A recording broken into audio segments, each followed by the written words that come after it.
Mara Ellis woke before sunrise because the jar of cuttings had tipped over in the passenger footwell. She heard the soft spill before she understood it.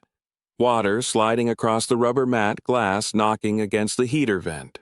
The faint wet collapse of newspaper wrapped around stems she had taken from the nursery before the locks changed.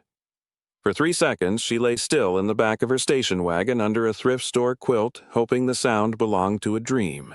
Then cold reached the back of her neck and she sat up too fast. The car windows were white from the inside. Her breath had frozen in cloudy fans against the glass. Outside a row of maples stood black along the edge of the county parking lot, their branches bare against a Vermont morning that had not yet decided to become light. Mara pushed aside a cardboard box of clothes, crawled into the front seat, and rescued the jar before the last inch of water could run beneath the mat. 3 willow cuttings, 2 lavender starts. A tray of wintergreen seedlings she had promised herself she could keep alive, even if she could not keep a room. "All right," she whispered, setting them upright in the cup holder. "Nobody dies today." The words were for the plants. They were also for her. She was 26 years old, recently unemployed, recently evicted, and recently educated in the fact that a person could do everything quietly and still end up sleeping in a car behind the Rutland County offices. The nursery, where she had worked for 4 years, had closed after a failed sale. Her last paycheck had gone to the storage unit where most of her life now sat under a padlock. The room she rented over a retired couple's garage had been needed for a grandson coming home from rehab, and Mara had been given 14 days, 2 casseroles, and a sentence people used when they wanted kindness to sound like weather. These things happen. Mara wiped the fog from the windshield with her sleeve. Across the lot, the county building glowed in a few square windows. Inside, at 9 o'clock, there would be a tax sale. Properties no one wanted would be read aloud in a room with folding chairs and bad coffee. Mara had come only because the listing included one line she could not stop rereading. Abandoned estate propagation glasshouse, attached potting shed boiler lean-to Briarford Road parcel. The photographs on the county website were terrible.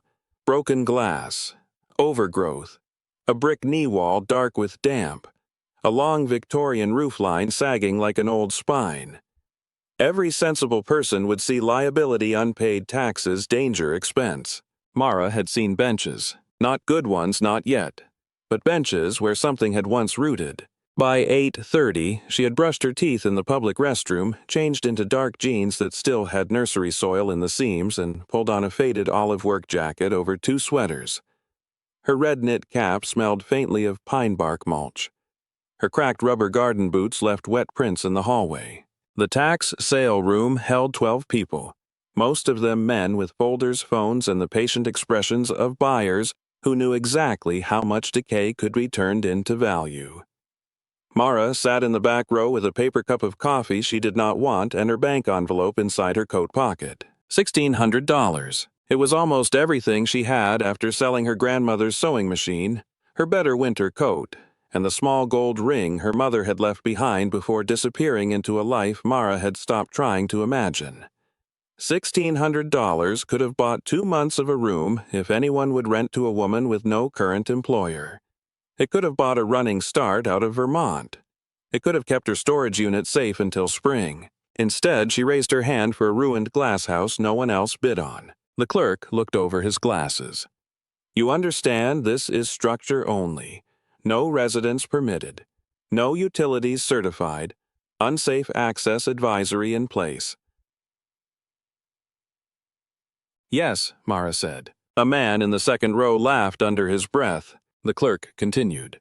"County assumes no responsibility for injury remediation, glass removal, environmental condition of old heating equipment, or access road maintenance." "I understand." He waited, perhaps giving her one last chance to become reasonable. No one else lifted a hand. The gavel came down with a sound much smaller than Mara expected. By noon, she owned an abandoned Victorian propagation glasshouse outside the fictional little village of Briarford, in a part of Rutland County where old estate roads narrowed between stone walls and sugar maples.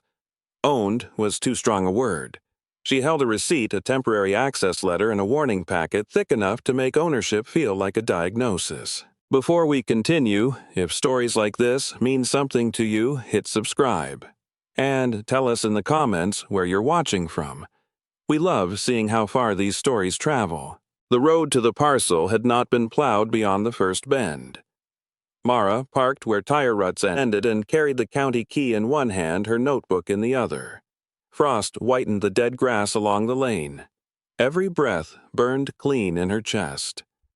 The station wagon ticked behind her as the engine cooled.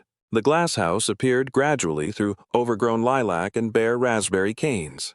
It was longer than the sale photo had suggested, a narrow building set on a low brick knee wall. Its roof pitched in panes of old wavy glass held by weathered cypress bars. Many panes were broken. Some were missing entirely. Ivy had entered through one corner and browned in ropes across the rafters. The attached potting shed leaned off the west end clapboards, silvered, and door half sprung from its hinges. Behind it, the boiler lean-to crouched under rusted, corrugated metal, its pipe stack cut short against the pale sky. Mara stopped at the edge of the path. A nursery greenhouse, even a ruined one, had a smell. Damp mineral earth, old clay pots, algae, rust, a faint green memory beneath cold air. She had not known how badly she missed that smell until it reached her. Then she saw the notice. Unsafe structure. Entry not advised. It was stapled to a post beside the door, the paper sealed in plastic and rimmed with frost. Below it, someone had tied caution tape across the threshold. The tape had split in the wind and snapped softly against the frame. Mara did not go in at once. She walked the outside first because fear could be useful if it was made to carry a pencil. Broken panes on north roof slope. Failed gutter along east side. Brick knee wall wet near downspout. Potting shed floor unknown. Boiler lean to damaged. Vent arms rusted open. She wrote slowly, keeping her boots out of fallen glass hidden in weeds. At the east side, the frost thickened. Every pane along that wall had gone white except one. It was triangular, high above the propagation bench. She could barely see through the damaged glass. The clear pane sat among frosted ones like an eye held open. No ice webbed its surface. No white crystals feathered the edges. Morning light passed through it cleanly and touched something inside with the faintest warmth. Mara leaned closer. Her first thought was that the pane was missing. But no. The glass was there, old and uneven, catching the gray sky in soft distortions. Around it, frost lay heavy enough to blur the entire east wall. Only that triangle remained clear. A practical explanation came first. Different glass thickness. Draft from a broken pane. Heat trapped near an old pipe. Sun angle, residue. Ordinary first, her old nursery manager used to say. Ordinary is where most answers live. Mara moved to the door and lifted the caution tape instead of tearing it. The county key stuck once before the lock turned. Inside, the air was colder than outside, held under glass like a jar of winter. Her boots crunched on grit and fallen shards. She stayed on the center aisle where brick pavers looked more stable, keeping away from the potting shed doorway and the darker patches along the wall. Rows of old propagation benches ran lengthwise, their wood gray and swollen. Clay pots lay nested in corners, some cracked cleanly by freeze and thaw. Rusted vent arms hung overhead like tired elbows. Along the east bench, beneath the clear triangular pane, a cast-iron heating grate sat low against the brickwork. Mara crouched without touching it. The grate was furred with rust. 2 screw heads showed through the corrosion. Beside it, a quarry tile sat slightly out of line with the rest of the floor, its edge lifted no more than a fingernail. Outside frost held the grass silver. Inside the ruined glasshouse, one pane would not freeze. Mara backed away from the east bench before curiosity could make her careless. The glasshouse had already told her what kind of building it was, beautiful from a distance, sharp at every edge up close. A pane the size of her hand lay hidden under dead chickweed near her boot. One roof bar above the center aisle had bowed low enough to make the old panes around it buckle.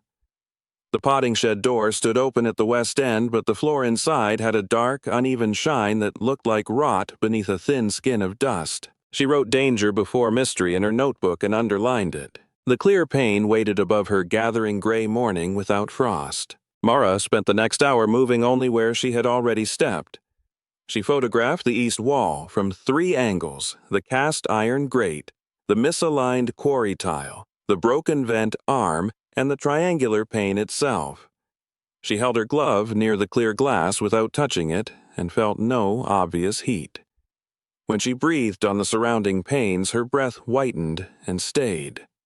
When she breathed toward the clear triangle, the fog thinned faster, as if something on the glass resisted it. Residue, she wrote, wax oil old treatment. The word wax made her think of grafting compound of cut stems sealed against winter injury of nursery shelves lined with tins whose labels had worn off.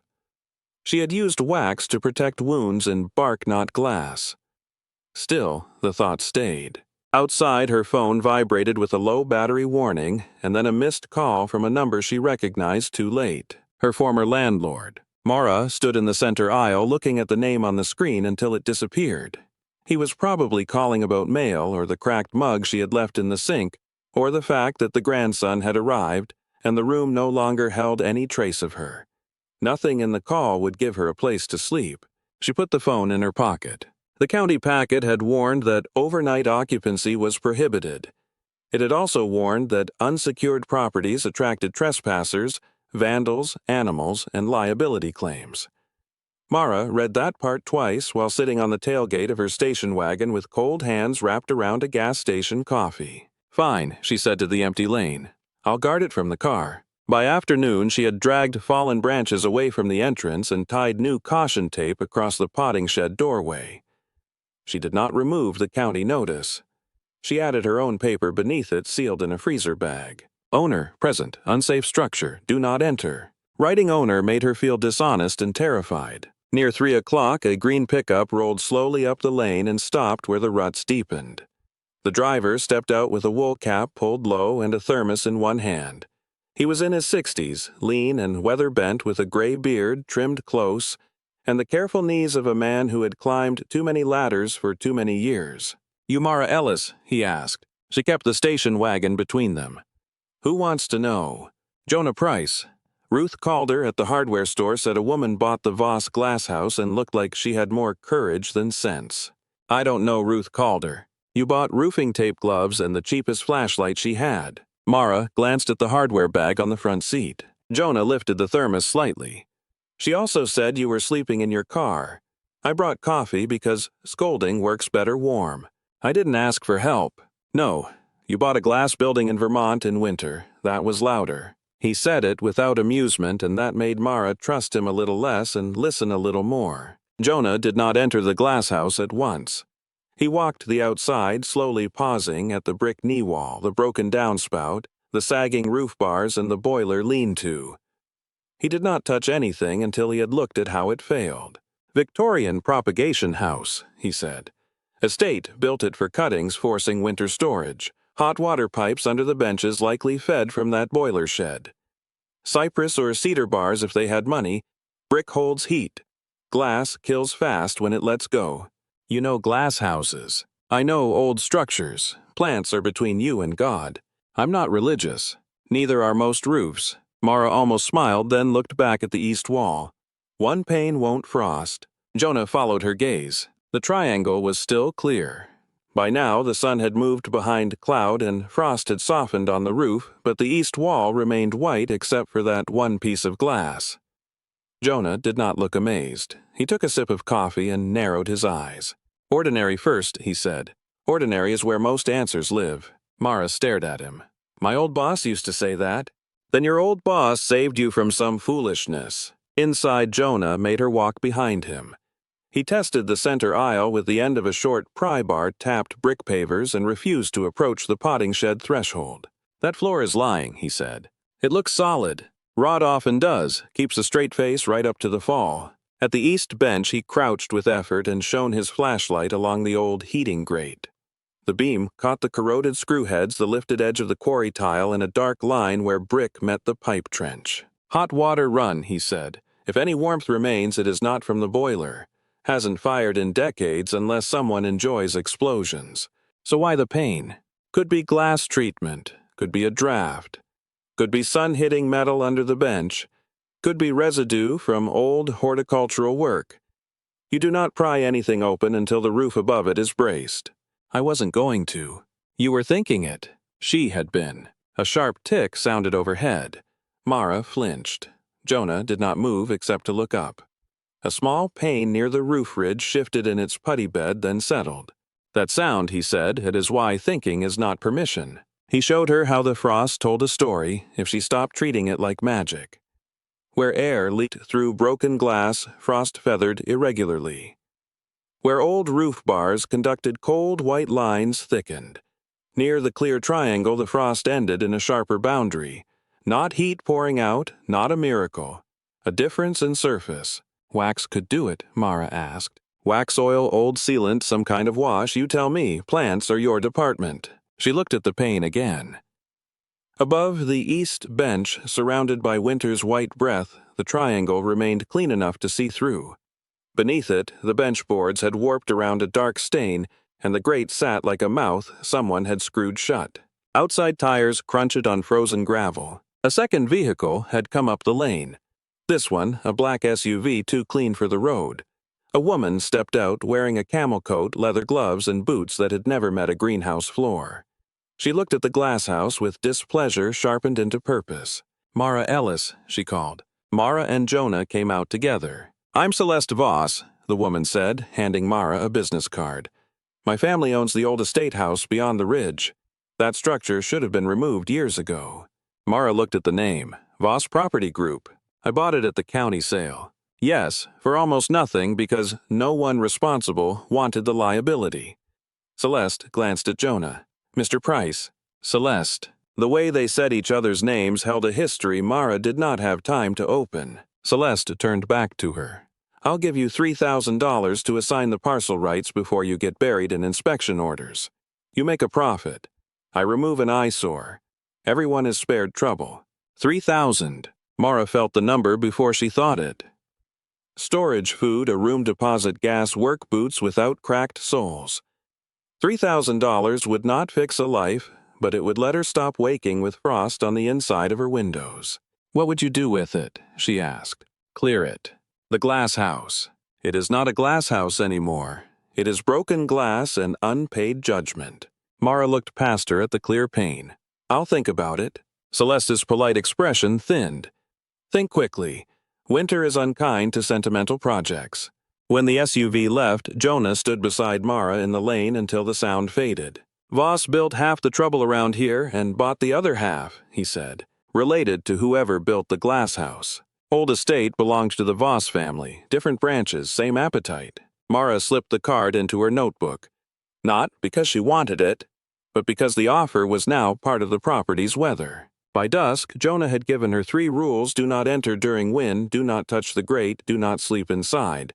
Then he surprised her by leaving 2 orange cones, a roll of better caution tape, and a headlamp with fresh batteries. I can't pay you for those. I know. I don't take charity. Then take instructions. Return the headlamp when you no longer need it. That night, Mara parked facing the Glasshouse. Dark and alive under the weak dome light, Mara wrapped the quilt around her shoulders and watched frost creep across the windshield until the Glasshouse blurred into a pale shape beyond it. At 2:18 the next morning before the sun rose fully, she wiped a circle clear. Every pane on the east wall had frosted white again, except one. The triangular pane above the east propagation bench stayed clear, and beneath it, low in the shadow under the bench, something small caught the first light with a warm, golden glint. Mara drew the glint before she tried to reach it. The notebook paper had gone soft at the corners from damp air, and the pencil point kept catching in the fibers. But she forced herself to mark the pane, the bench, the grate, the crooked tile, and the narrow place where morning light landed under the boards. Her hand wanted to go faster. Her mind wanted to turn the glint into an answer. The Glasshouse with its frost-white walls and single clear triangle seemed to be holding its breath. She had learned enough from Jonah to mistrust that feeling. At 7, she drove into Briarford with the heater blowing lukewarm air against her boots and the rescued cuttings wrapped in newspaper on the passenger seat. The village was not much more than a general store, a hardware counter, a library room inside the old town hall and houses set back behind snow-dusted stone walls. Ruth Calder looked up from restocking ice melt when Mara came in. "You still have all your fingers," Ruth said. "Good start. I need to know how to remove a rusted grate without destroying what's behind it. You need Jonah. I also need coffee that I can sell you without liability." Ruth filled a paper cup from a pot that had been sitting too long and set it beside a small wire brush, penetrating oil, a stubby screwdriver, leather gloves, and a box of dust masks. "I can't buy all of that. You can buy the coffee. The rest goes on the Glasshouse tab." "I don't have a Glasshouse tab." "You do now. Jonah called it into existence." Mara stared at the items on the counter. "People keep doing that." "Doing what?" "Helping before I agree." Ruth's face softened just enough to be noticed. "Around here, agreeing often comes later. Surviving comes first." Mara carried the supplies back to the car without trusting herself to answer. Jonah arrived at the Glasshouse shortly after 8 with 2 sawhorses, a bundle of lumber, and a canvas bag that made heavy, organized sounds when he set it down. He looked at the clear pane, then at Mara's drawing. "You waited." "Barely. Barely counts if nothing is broken." He would not let her touch the grate until they dealt with the roof bar above it. The old cypress member had not failed completely, but a line of dark rot ran along its lower edge where condensation had collected for years.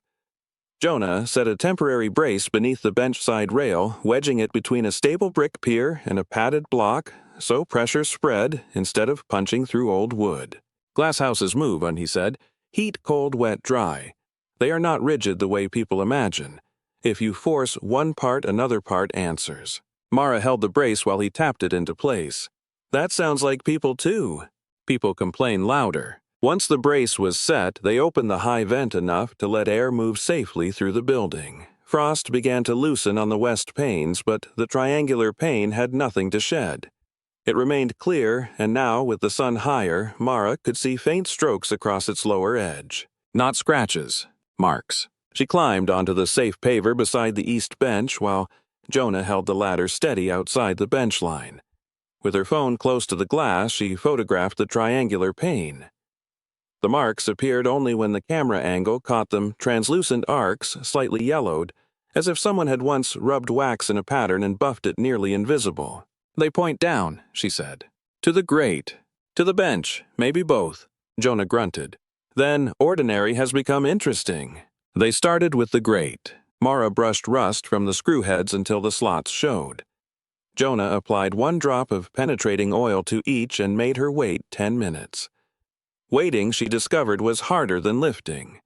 In that time, she heard every small sound in the Glasshouse: thaw dripping from a roof bar, wind worrying at the broken potting shed door, the brittle tick of old glass shifting in its putty. When Jonah finally handed her the screwdriver, he set his hand over hers to adjust the angle. "Down pressure first, turn second. If it slips, you stop." The first screw did not move. The second turned 1/8 of an inch with a squeal that made Mara's teeth tighten. She stopped, breathed, and turned again. Rust gave way, grain by grain. Jonah took the stubborn screw himself, working it back and forth until it surrendered. The grate lifted less than 1 inch before catching. "Pipe scale," Jonah said, "or roots." Mara angled the flashlight into the gap. Beneath the grate was a trench lined in brick, carrying an old hot water pipe furred with mineral crust. The pipe curved beneath the bench, then disappeared under the misaligned quarry tile. Near the tile's raised edge, the warm glint flashed again. This time she saw its shape. A tag, not gold, copper. Jonah did not let her pry it loose with the screwdriver. He gave her a wooden shim and made her ease soil grit and dead roots away from the tile edge first. The tile shifted when she touched it, not loose exactly, but set apart from its neighbors. Around it, old mortar had been replaced with a darker compound that cracked in a thin line. "Someone meant to get back in," Mara said. "Or meant someone else, too." The tile came up with a wet suck of old dirt. Below, it was a shallow cavity beside the pipe trench, lined with brick and roof slate to keep the soil away. Inside lay a dull zinc case no longer than a loaf of bread, wrapped at one end in blackened cloth. On top of it rested a copper plant tag attached by a loop of green wire. Mara lifted the tag first. The engraving was small but clear. "For the first frost." She read it aloud without meaning to. Jonah's face changed, not surprise exactly. Recognition moving behind caution. "You know that phrase?" Mara asked. "No, but whoever wrote it knew this place." The zinc case resisted when Jonah tried to lift it. Not locked to the cavity, but wedged by a root that had found the seam. They cut the root with pruning shears from Mara's car, then eased the case free with both hands under it. It was heavier than she expected and colder than the tile above it. They carried it to the center aisle and set it on a piece of cardboard. "Do we open it?" she asked. "Not in wet air and falling glass. I need to know what I bought." "You bought responsibility first. Knowing comes after not ruining." The words irritated her because they were true. They took the case to the town hall library, where a librarian named May Ellison had already heard enough from Ruth to have a table cleared near the local history shelves. May was a small woman with silver hair, red reading glasses, and the brisk hands of someone who trusted order more than luck. "Zinc seed case," May said after one look, "or document box used like one. Do not force the hinge." "Do you know the Voss Glasshouse?" Mara asked. May's eyes flicked up. "Most people know the ruin, fewer know the work." "What work?" May placed 2 clean towels under the case. "Let's not get ahead of the object." The latch opened with Jonah's knife and a careful pressure that made Mara hold her breath. Inside were packets. Not money. Not jewelry. Not anything Celeste Voss would call worth saving in a room with lawyers. Paper, seed envelopes, folded notes, a small oilcloth bundle, and a thin ledger no larger than Mara's hand.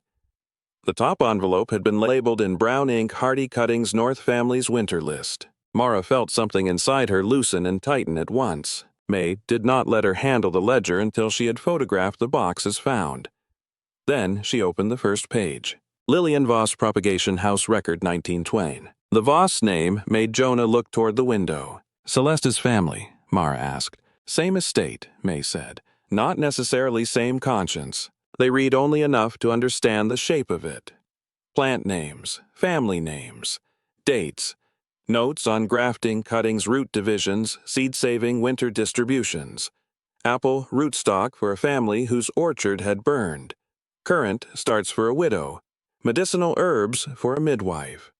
Houseplants sent to tuberculosis rooms because green things helped people endure long winters." Beside some entries was a small frost mark. The mark matched the wax arcs on the pane. Mara touched the edge of the table, not the page. She used the Glasshouse for people. "For plants," May said, "and through plants people." The oilcloth bundle held one folded letter, but May stopped before opening it fully. The paper had stuck at one corner, and the ink near the crease looked fragile. "This needs time," she said. "Dry room, humidity control, patience." Mara almost laughed. Patience had become the price of every answer. In the hallway, while May prepared a temporary storage folder, Jonah leaned against the wall beside an old town map. "Celeste offered me $3,000, Mara said. "She'll offer more if she learns there is a Voss record in that box." "Why?" "Because families like to own the version of history that flatters them." Mara looked through the doorway at the zinc case. The copper tag lay beside it, warm against the white towel. "I don't want to fight anyone." "Then don't. Work, document, make it harder for anyone to call the place useless." By late afternoon, May had found a reference in an estate inventory from 1915. Lillian Voss, daughter of Alden Voss, maintained propagation house and winter distribution lists. No value assigned. The line was short enough to fit on a receipt. It carried a whole life anyway. Mara drove back to the Glasshouse with copies in a folder and the copper tag in a small envelope May allowed her to keep for the night. The zinc case stayed at the library drying under watch. At the property, the frost had melted from most of the panes. The triangle looked ordinary, now almost invisible among broken glass and bare bars. But Mara knew where to stand.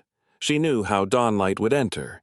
She knew the wax marks. She set the copper tag on the east propagation bench exactly beneath the clear pane. For the first frost. The words were not a riddle anymore. They were an appointment kept across years. Mara looked around the ruined glasshouse at the broken roof, the rusted vents, the unsafe shed, the damp brick, the old benches that had carried more than seedlings. She had wanted the place because it looked like work she understood. Now it had become a work that might understand her back. The copper tag rested in her palm, catching the last thin warmth beneath the clear pane. May opened Lillian Voss's letter on the third morning because the paper had finally stopped resisting the room. She did it with 2 lamps, a clean table, and a silence so complete that Mara heard the old clock in the town hall hallway ticking behind the closed door. Outside, a plow moved along Briarford Road, scraping yesterday's snow into hard gray ridges. Inside the local history room, the zinc case sat on a towel beside the copper tag. The small ledger and 4 seed envelopes labeled in a hand that had outlived the plants by more than a century. Mara kept her hands in her coat pockets. May had told her twice that wanting to touch old paper was not the same as being ready to handle it. Mara had accepted the correction because the Glasshouse had already taught her the same lesson with roof bars and rusted screws. Things survived when people stopped treating discovery as permission. The letter unfolded in slow stages. One corner had stuck to itself where old moisture had darkened the fibers. May eased it apart with a thin folder, paused when the paper lifted, then set a clean weight along the edge. The first line was dated November 17, 1912. To the one who finds the first frost mark. Mara leaned closer. May read softly, not for drama, but because the ink seemed to ask for care. If this box has stayed hidden until need brings it forward, then the glass has done what I asked of it. The east pane was treated so it would clear when the first hard frost took the rest. I wanted no bright sign, no public announcement, only one quiet difference for someone observant enough to care for living things in cold weather. Mara looked toward the window. Her station wagon was parked below the rescued cuttings, visible through the rear glass as dim green shapes. The letter continued. My father built the propagation house to display rarity. He imported plants with names longer than the prayers said over the families who worked his road. I learned the grafting bench before I learned the parlor. I learned which cuttings survived the cellar, which roots could wait, which women came through the service gate with baskets they pretended were empty. When the panic years came, and then sickness, and then winters hard enough to split stone jars, this house became useful in a way my father did not intend. We sent apple rootstock to farms that had lost trees. We gave currant starts, willow, slips, feverfew, mint, and geraniums for sick rooms. We kept names because memory should be precise. We hid names because need should not become entertainment. May stopped there and placed one finger beside a line not on it. That sentence matters. Mara nodded, though she did not yet know all the ways. The ledger made the sentence visible. Page after page carried plant names beside family names, road descriptions, and practical notes. Rooted well. Failed, twice try spring wood. Widow asked, no mention. Child, ill, send something green. Payment refused. Payment accepted in kind, mending egg stove, ash labor on vents. The records were not sentimental. That made them harder to dismiss. Someone had measured mercy in cuttings graphs, fuel, and weeks. Voss families still live around here, Mara said. Some do, May answered. Celeste will want this. Likely, because it makes them look generous. May's red glasses caught the lamplight. Because it proves generosity was not where the official estate stories placed it. Mara understood then that Lillian's record did not flatter power. It showed a daughter using her father's building for people he may never have noticed. It showed estate labor village women, widows, tenants, sick children, and gardeners passing help through a structure designed for prestige. A separate folded sheet lay beneath the letter. It was newer, from 1948, in a legal hand with a clerk's stamp fading at the bottom. May photographed it before reading. Mara saw only phrases at first restricted horticultural maintenance propagation house. Public benefit caretaker discretion, no sale of fittings separate from structure. May did not explain it fully. This needs Mr. Hale or another attorney. I don't have an attorney. You have a county receipt, a property no one expected you to defend, and a document that mentions maintenance funds. You now need one. Mara almost sat down. Money had entered the room without becoming rescue. That was worse in some ways. A treasure would have been easy to distrust. A restricted fund sounded like forms, signatures, conditions, old accounts, possible, heirs, and disappointment dressed in official language. The letter still had one page. May turned it carefully. If my name becomes useful, use it only to protect the house and the work. Do not make a shrine of me. I was late to courage and often afraid. The Glasshouse should serve the ones who need a beginning, small enough to carry home a rooted cutting, a packet of seed, a place to learn grafting, a warm bench in March, a record that says their family was helped without shame. Mara read the last line herself because May let the silence make room for it. For the first frost and for every thaw that follows. The words loosened something she had held tight since the tax sale. Mara had bought the Glasshouse because it looked like work she knew. Lillian had left it for work that could outlive one woman's pride. By noon Celeste DeVos knew enough to arrive. She came into the town hall without knocking on the history room door, camel coat bright against the old woodwork, hair-pinned, smooth expression composed around irritation. I understand an item connected to my family has been removed from the property, she said. May closed the folder before turning. A protected record was stabilized after discovery in an unsafe structure. By whom? Mara stepped forward. By me. I own the parcel. You own a tax liability attached to a hazardous shell. Celeste placed a card on the table. My offer is now $5,000. You transfer the parcel, return any family materials, and avoid a great deal of trouble. Mara looked at the card but did not pick it up. $5,000 was a room, a deposit, repairs to the station wagon, a winter coat, a way to stop rationing gas and pretending coffee was breakfast. What would happen to the Glasshouse, she asked. It would be documented before removal. Documented by who? Professionals. Would the benches stay? Celeste's eyes cooled. The benches are rotten wood. Would the records stay public? Family records belong with family. May's voice remained even. These records include many families. Celeste smiled without warmth, which is exactly why they should be handled discreetly. There it was again, a word that could mean care or burial depending on who held the key. Mara thought of the clear pane above the east bench, not bright, not loud, only different enough for someone cold and desperate to notice. Lillian had not trusted a public monument. She had trusted a mark that required attention. No, Mara said. Celeste's expression did not change at first. Then something small tightened near her mouth. You are making an emotional decision about a structure you cannot afford. Probably. Then you will lose it anyway. Mara picked up the business card and placed it face down on the table. Maybe, but not today. After Celeste left, Mara had to sit because her legs had started shaking. May did not comfort her with promises. She brought tea in a paper cup and set it near the folder. Refusing money is not the same as having a plan, May said. I know. Good, then we begin with copies. The afternoon became procedure. They made a sealed folder of complete records, a working folder of redacted pages, and a list of facts that could be shared without exposing family need as local gossip. Lillian Voss maintained the propagation house. The Glasshouse supported winter plant distribution. A restricted maintenance document existed and required legal review. The hidden cavity was beneath the east propagation bench. The copper tag and frost-treated pane established intentional preservation. No full names without consent. No fund claims without verification. No public story before structural safety. Mara wrote each rule in her notebook. The act of writing steadied her more than tea. Near dusk, Jonah found her back at the Glasshouse. He did not ask about Celeste. Ruth had probably told him before Mara turned off the main road. He stood in the center aisle looking up at the east pane, now ordinary in the failing light. Mara set the copper tag on the bench and told him what Lillian had written. When she reached the part about beginnings, small enough to carry home, Jonah took off his cap.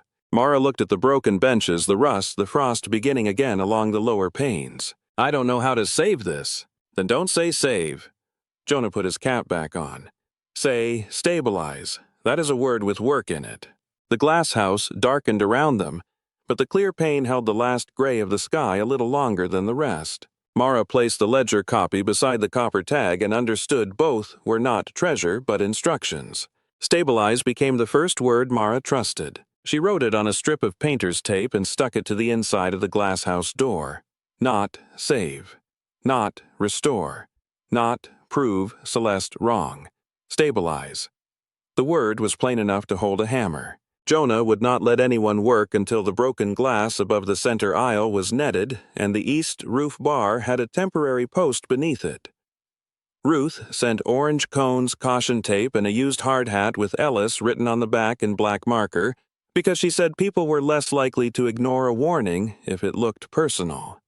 Mara spent a whole morning clearing only the safe path, picking glass from the pavers with leather gloves, and dropping each piece into a metal bucket that rang softly with every shard. The sound bothered her at first, then it became proof of progress. They patched nothing pretty. Plastic sheeting went over the worst roof gaps lapped like Ruth had shown her, so meltwater could run downward instead of under the tape. Jonah showed Mara how to set a screw with a rubber washer without crushing the old glazing bar. She ruined 2 washers before learning the right pressure. He made her leave the mistakes in a jar labeled lessons because he said a person who hid errors tended to repeat them. By the end of the week, the east bench stayed dry through one light snow. Mara stood beneath the clear triangular pane with a broom in one hand and watched the first meltwater travel into a bucket instead of onto the wood. It was a small victory. It did not pay taxes. It did not make the building safe. It did not keep her from sleeping in the station wagon. But the Glasshouse had stopped getting worse in one corner. That was enough for the next task. Ruth gave Mara paid work on Tuesdays, Thursdays, and Saturdays before noon. The official job was sorting, sweeping, and restocking seed-starting trays in the back of the hardware store. The unofficial job was learning the names of things that held buildings together. Mara learned that butyl tape stayed flexible in cold better than cheap caulk, that old brick needed lime mortar rather than hard cement, that condensation could rot a roof bar from the underside, and that a temporary brace was not a moral commitment to permanent ugliness. Customers recognized her slowly. "You're the girl with the Voss Glasshouse," one man said while buying snow shovel bolts. "Mara," she answered. "That's what I said." Ruth looked over from the register. No, it wasn't. By the second week, Mara had a tab time card in a corner of the storage room where her rescued cuttings sat under a clamp light. The willow rooted first. She checked it every morning before sweeping. White threads appeared at the stem nodes, delicate and stubborn proof that a living thing could begin again in a jar if the water was changed and no one asked too much of it too soon. After work, Jonah taught her grafting with apple twigs he brought from an old tree behind his shed. Her first cuts were uneven. Her hands were too cold and too eager. He showed her the long slant of a whip, cut the careful matching of cambium, the wrap that held without strangling. "Plants do not care how much you want them to take," he said. "They care whether the parts meet." Mara held the failed graft in her palm and understood more than he had said. At night in the station wagon, she made repair lists by flashlight. Immediate safe aisle, roof gaps, drainage, document storage. Winter, east bench potting shed, threshold boiler, lean-to, survey, county response. Spring 1 working propagation bench. She underlined 1. One bench sounded possible. Possible sounded dangerous but useful. May turned the zinc case into 3 kinds of records. The originals went into archival folders in the town hall's climate-controlled cabinet with a receipt Mara signed and copied. The complete digital photographs went onto a library drive and a sealed flash drive in Mr. Hale's office. The working packet held redacted pages with family names shaded out, leaving plant varieties, dates, methods, and the purpose of distribution visible. "Privacy is not erasure," May said, sliding a redacted page into a sleeve. "It is structure." Mr. Hale, who was not Mara's attorney so much as the only attorney willing to explain things before billing them, reviewed the 1948 restricted horticultural maintenance document. He did not promise a fund. He promised research. "The language suggests money was set aside for the propagation house," he said. "But restricted funds can be merged, forgotten, mismanaged, or legally tangled. We verify before we speak. Celeste knows enough to want the records back. Then we document chain of custody." Mara carried that phrase back to the Glasshouse like another tool. Chain of custody. Repair sequence. Redacted copy. Temporary brace. Ordinary words that made fragile things harder to dismiss. May also found a faded photograph of Lillian Voss inside the Glasshouse in 1913. She stood beside the east bench in a dark dress with sleeves rolled to the elbow. one hand resting on a tray of cuttings. Behind her, on the pane above the bench, a faint triangular polish caught the light. Mara did not cry when she saw it. She had learned that some moments deserved a steadier response. She copied the photograph, placed the copy in a folder, and wrote beneath it, "First frost pane visible." That evening, she set the copy on the east bench. The ruined glasshouse seemed less empty, with Lillian's practical posture returned to it. The drainage trench took 3 days and all of Mara's lower back. The failed gutter on the east side had poured water straight down the brick knee wall for years, feeding moss, softening mortar, and sending meltwater under the bench where the zinc case had been hidden. Jonah said they could not talk about preserving records while letting water continue its slow argument. So they dug, not deeply, not elegantly, just enough to carry water away from the foundation with gravel and a perforated pipe Ruth found at a discount because one end was cracked. Mara shoveled frozen soil into a wheelbarrow with a flat tire. Jonah showed her how to slope the trench by eye first, then with a level, then with water from a bucket. "Water is honest," he said. "It tells you where your theory failed." Her first slope failed. The water pooled halfway down, bright and humiliating in the trench. Mara stood over it, sweating in cold air, jaw tight. Jonah handed her the shovel. "Good, now you know." By the third day, meltwater ran away from the knee wall and into the weeds beyond the path. Mara repaired 2 mortar gaps with a lime mix under Jonah's eye, pressing it gently rather than smearing it across the face of the old brick. The work was slow enough to make time visible. Community came slower than water, but in the same direction. A woman left a tray of dormant strawberry runners on the station wagon hood. Someone else brought clay pots from a barn. Annabelle arrived with 2 teenagers who needed service hours and left with dirt on their knees and a list of... By late afternoon, Mara stood inside the glasshouse while snowmelt clicked into the new drainage path outside. The east bench was still warped. The roof still needed real repair. Celeste had not gone away, but water no longer ran beneath the place where Lillian's box had waited. Mara set the rooted willow cutting on the bench under the clear pane. It was not display, it was a test. A week later, the cutting had not died. The first community tray arrived without a name. Mara found it on the station wagon hood at dawn, covered with burlap and weighted by a stone. Beneath the cloth were 12 small pots of chives, each one sleeping under a crust of soil. A note had been written on the back of a grocery receipt. "My grandmother said Lillian sent these up the road every spring. They come back if you cut them right." After that, people came in pairs and weather windows. Ruth brought mismatched seed packets. Annabelle brought teenagers who learned to sweep glass before asking questions.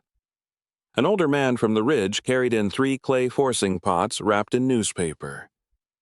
A woman Mara had seen only once at the general store left a box of labels made from cut-up milk jugs. No one called it a movement. That would have made it too large and too fragile. They called it work. Mara kept a clipboard by the door name, if offered item, brought item, taken condition of structure, whether hours worked. May approved of the clipboard. Jonah approved of the fact that Mara made people sign the safety sheet before touching a broom. "You are becoming inconvenient," he said. "Is that good?" For a building everyone wanted gone very. By late February, Mara stopped sleeping in the station wagon every night. She did not move into the glasshouse. The county notice still forbade it, and the glasshouse was not a home. But Ruth had a storage room above the hardware store with a cot, a sink, and a radiator that hissed like it had opinions. Mara paid a little rent from her wages and paid a little more off the tab. The room was narrow, and the ceiling sloped, but no frost formed inside the windows. On the first night, she placed the rooted willow cutting on the sill and sat on the cot without taking off her coat. She had expected relief to arrive loudly. Instead, it came as the absence of small calculations how long the car battery would last, whether a sheriff would knock, whether the cuttings would freeze before morning. She slept 9 hours and woke ashamed of needing that much rest. Then she watered the willow and went to work. At the glasshouse, one bench became her classroom. Jonah helped her shore the legs and replace 2 rotten boards with old cedar from a barn shelf. Mara scrubbed the cast iron grate and set it back without tightening the screws fully because the cavity beneath it would be documented again when the county returned. She practiced grafting there with numb fingers until one apple whip held its wrap cleanly. It was not a miracle. It was alignment. She wrote that in the notebook. Mr. Hale found the fund in March. Not large. Not simple. Not the kind of thing a person could spend on boots rent or a better car. The restricted horticultural maintenance fund had been folded into an estate account decades earlier, then into a local charitable trust after a bank merger. The paperwork did not say Mara was rich. It said the propagation house could receive controlled maintenance support if its public horticultural purpose was documented and its records remained protected. Celeste Voss challenged the interpretation within a week. The letter came on thick paper and used careful words. Ownership dispute, family materials, unsafe structure, misuse of legacy. Mara read it twice in the hardware storage room, then set it beside the willow cutting.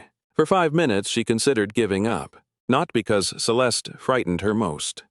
Because Celeste represented all the clean, efficient forces Mara had never been able to answer, rent due job closed, no family able to catch her paperwork written by people who slept indoors. Then she took out Lillian's copied letter and read the line May had marked. Need should not become entertainment. Mara called Mr. Hale, then May, then Jonah. By evening they had a plan that did not depend on outrage.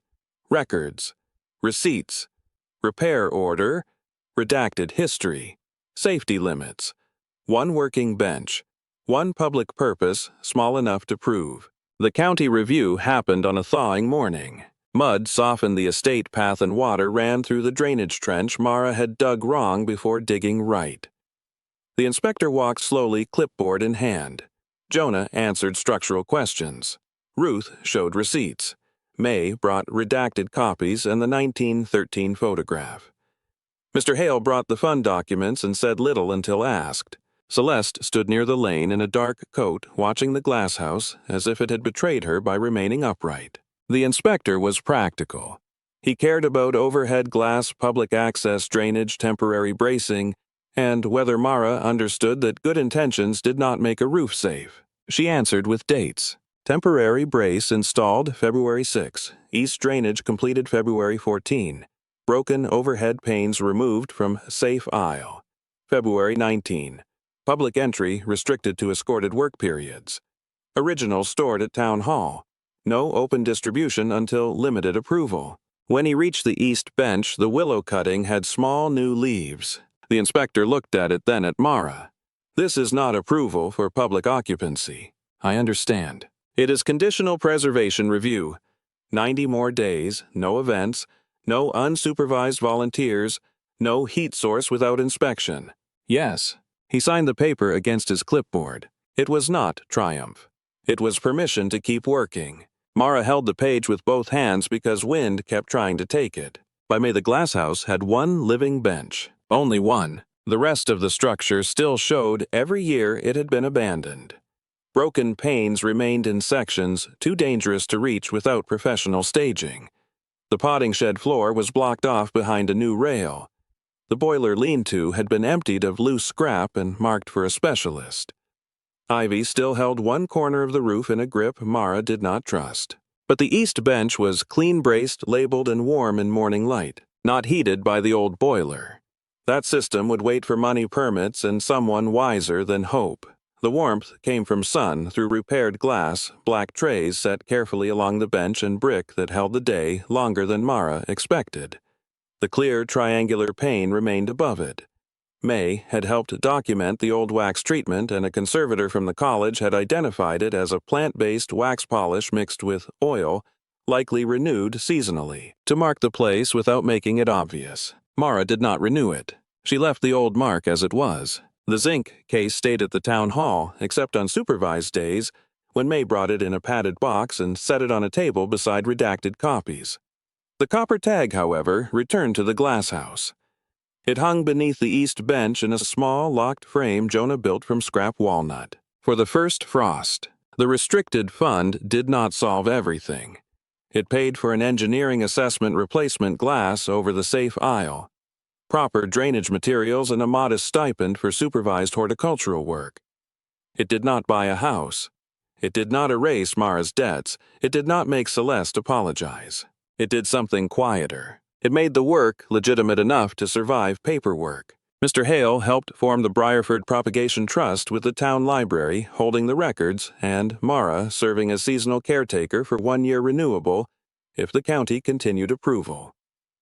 The caretaker role included a small wage access to the storage room above Ruth's hardware store at a reduced rent and responsibility for log safety rules, cuttings, and protected history. When Mara signed, she thought she might feel owned by the obligation. Instead, she felt measured by something she could meet. The first distribution morning was not advertised beyond a paper sign at the library and a note on the hardware counter. Rooted cuttings Saturday, 9/12, 1 per household, Glasshouse, access limited. At 8:30, Mara arrived with coffee labels, clean pots, and the red knit cap folded into her coat pocket because the morning had warmed. She wore the faded olive jacket anyway. Some clothes became part of the record before a person noticed. Jonah was already there, tightening a rail that did not need tightening. "Nervous?" he asked. "Yes." "Good. Means you know glass breaks." May arrived with the redacted binder. Ruth came with seed packets and a cash box for donations no one had to fill. Anna brought 2 students, both trained to say, "Please stay on the marked path," with the calm firmness of museum guards. The first visitor was an older woman who stood outside for several minutes before stepping in. "My mother used to talk about this place," she said.